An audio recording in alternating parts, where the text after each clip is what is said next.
Lakshmi Ramana recipes. ఈరోజు మనం మంచి రుచికరమైన దొండకాయతో ఒక రెసిపీని ప్రిపేర్ చేసేసుకుందామండి. అదే దొండకాయ పల్లి కొబ్బరి కారం వేపుడండి. చాలా బాగుంటుంది, రైస్లో కలుపుకొని తినొచ్చు. అలాగే మనం ఆకుకూర పప్పు, టమాటో పప్పు, సాంబార్, పప్పుచారు, రసం, పచ్చడిలోకి సూపర్ కాంబినేషన్. పెరుగన్నంలోకి కూడా చాలా బాగుంటుంది. కాబట్టి మనం ఈ దొండకాయ పల్లి కొబ్బరి కారం వేపుడిని ఎలా తయారు చేసుకోవాలో కావాల్సిన పదార్థాలు, తయారీ విధానం ఒకసారి చూద్దామండి. ముందుగా ఒక 1/2 కేజీ దొండకాయలు తీసుకున్నానండి. వాటిని నీట్గా వాష్ చేసుకొని ఒక పొడి క్లాత్తో తుడిచేసేసుకొని చూడండి, ఈ విధంగా సన్నగా పొడవుగా కట్ చేసి పెట్టుకున్నాను. ఇందులో ముందుగా ఒక 1/4 టీ స్పూన్ సాల్ట్ వేసుకోవాలి. అలాగే ఒక 1/4 టీ స్పూన్ పసుపు పొడి కూడా వేసుకొని ఇప్పుడు ఇలా కలుపుకోవాలి. ఇలా కలుపుకున్నామంటే మనకు ఈ దొండకాయల్లో జిగురుపోయి అలాగే మంచి టేస్టీగా ఉంటాయి. ముందుగా స్టవ్ వెలిగించుకొని ప్యాన్ పెట్టుకొని ఇందులో ఒక 3 టేబుల్ స్పూన్ల నూనె వేసుకోవాలి. నూనె వేడెక్కిందండి. ఇప్పుడు ఇందులో ఒక 2 టేబుల్ స్పూన్ల పల్లీలు వేసుకోవాలి. ఈ పల్లీలని మీడియం ఫ్లేమ్లో ఇలా కలుపుకుంటూ ఫ్రై చేసుకోవాలి. పల్లీలు వేగిపోయాయి, తీసి పక్కన పెట్టేసుకుందాము. ఇప్పుడు ఇదే నూనెలో ఈ దొండకాయని ఒక 2 సార్లుగా మనం వేయించి పక్కన పెట్టుకోవాలి. మీకు నూనె చాలలేదంటే మళ్ళీ కావాలంటే వేసుకోవచ్చు.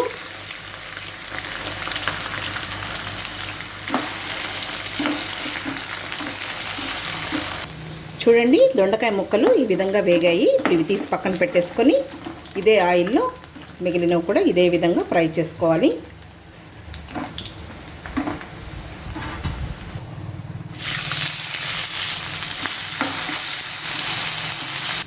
ఈ దొండకాయ ముక్కలు కూడా వేగిపోయాయి, ఇవి కూడా తీసేసుకుందాము. ఇప్పుడు మనకు ఫ్రై చేయంగా కొద్దిగా ఆయిల్ మిగిలింది, అదే సరిపోతుంది. మళ్ళీ మనకు దొండకాయల్లో కూడా ఆయిల్ ఉంటుంది. 1/2 టీ స్పూన్ ఆవాలు, 1 టీ స్పూన్ మినప్పప్పు. ఈ పప్పులు కొద్దిగా ఎక్కువగా వేసుకోవాలి. 1 టీ స్పూన్ పచ్చిశనగపప్పు, 1/4 టీ స్పూన్ జీలకర్ర, ఒక 2 ఎండుమిరపకాయలను తుంచి వేసుకోవాలి. పోపు దినుసులు వేగాయి. ఇందులో ఒక పెద్ద ఉల్లిపాయని ఇలా ముక్కలుగా కట్ చేసి కొద్దిగా కరివేపాకు వేయాలి. చూడండి, ఉల్లిపాయ ముక్కలు ఈ విధంగా వేగాలి. ఇప్పుడు ఇందులో మనం ముందుగా ఫ్రై చేసి పెట్టుకున్న దొండకాయ ముక్కలను కూడా వేసేసుకుందాము. ఇప్పుడు ఇందులో ఇంకొక 1/4 టీ స్పూన్ పసుపు పొడి వేసుకుందాము.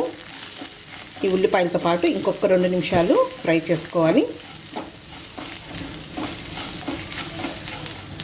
ఓకే అండి, ఇప్పుడు ఒక 12 వెల్లుల్లి రెబ్బల్ని పొట్టు తీయకుండా కచ్చా పచ్చగా దంచి వేసుకోవాలి. వెల్లుల్లి అనేది కొద్దిగా ఎక్కువగా వేసుకోవాలి. ఈ వెల్లుల్లి వేసిన తర్వాత 1 నిమిషం ఫ్రై చేయాలి. మరి ఎక్కువ ఫ్రై చేయాల్సిన అవసరం లేదు. ఇంకా చాలండి, మనకు దొండకాయ వేగింది. ఇప్పుడు ఇందులో 1 టీ స్పూన్ కారం పొడి వేసుకోవాలి. ఫ్లేమ్ని మీడియంలోనే పెట్టేసేయాలి. అలాగే ఒక 1/2 టీ స్పూన్ ధనియాల పొడి, ఇది ఎండు కొబ్బరి పొడి అండి, 1 టీ స్పూన్ వేసుకోవాలి. అలాగే ఇంకొద్దిగా సాల్ట్ వేసుకోవాలి. ముందుగా మనం వేయించి పెట్టుకుని పల్లీలు వేయాలి. ఓకే అండి, ఇప్పుడు ఇదంతా ఒకసారి కలుపుకొని జస్ట్ ఇదంతా ఒకసారి మిక్స్ చేసుకునే వరకు మనం ఫ్లేమ్ని పెట్టాలి. ఓకే అండి, ఇప్పుడు చాలు. మనం స్టవ్ ఆఫ్ చేసేసుకొని డిష్ అవుట్ చేసేసుకుందాము. అంతే అండి, రెడీ అయిపోయింది. చివరగా కొంచెం కొత్తిమీరని చల్లేసుకుందాము. దొండకాయ పల్లి కొబ్బరి కారం వేపుడండి, చాలా బాగుంటుంది. రైస్లో కలుపుకొని తినొచ్చు.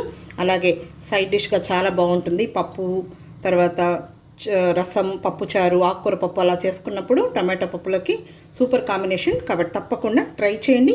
ఈ వీడియో మీకు నచ్చినట్లయితే నా యూట్యూబ్ ఛానల్ లక్ష్మీ రమణ రెసిపీస్ని కొత్తగా చూస్తున్న వారైతే నా ఛానల్ని తప్పకుండా సబ్స్క్రైబ్ చేసుకోండి. నచ్చితే లైక్ చేయండి, షేర్ చేయండి.